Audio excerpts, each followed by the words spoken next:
Hi everyone, in this video I will discuss the last model of definition for the friction, and this model is the velocity pressure dependent model.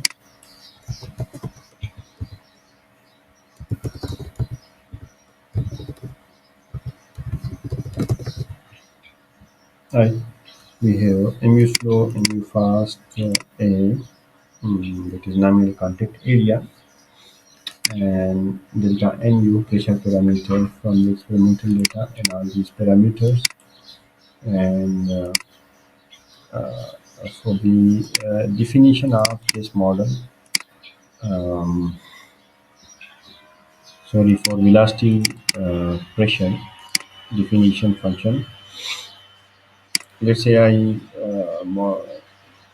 make it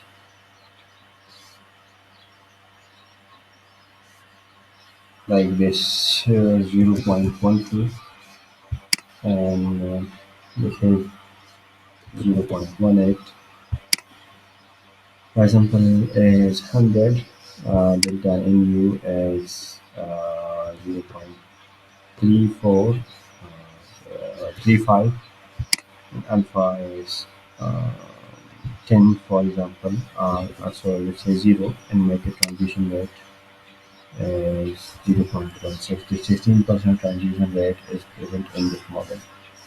So what's going on in the model? Let's consider here for the velocity pressure dependency model.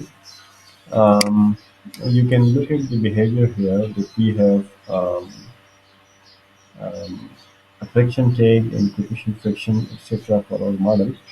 And this is also used in the beach seismic isolation in this model.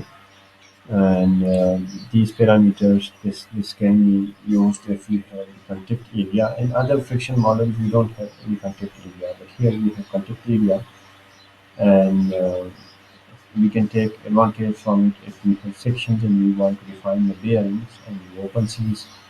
Then this is the unique velocity pressure dependent model that can be used in the OpenSees environment. So overall, I discussed in this whole definition the friction models. The first one was the Coulomb friction that does not depend on anything else except the friction coefficient and other details. Uh, the normal force.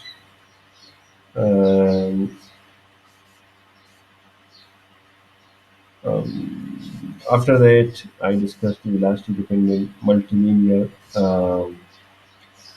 model in which I define the velocity of the uh, model for the friction, and after that I define a simple velocity dependent model which I covered today in this lecture series. Then I define the velocity normal force definition and then velocity pressure definition. So overall, these five models for the friction definition are discussed.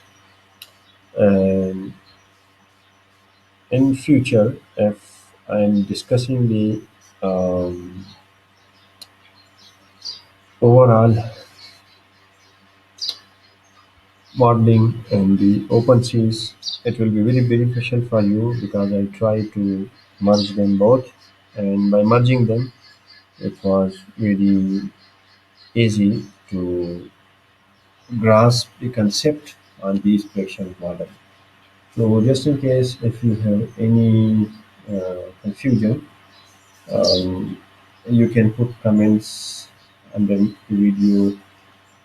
You can connect with me on my WhatsApp related to OpenSeas, and also you can connect with me on Rebecca's environment discussion of Python. I'll try to uh, guide you in your model environment. So this is the last video for the friction model definition, and After this video discussion, I will have a detailed discussion on this limit curves rotation parameter, and I will explain how it's incorporated in STKO and how it works in the OpenSees. Thank you so much for watching.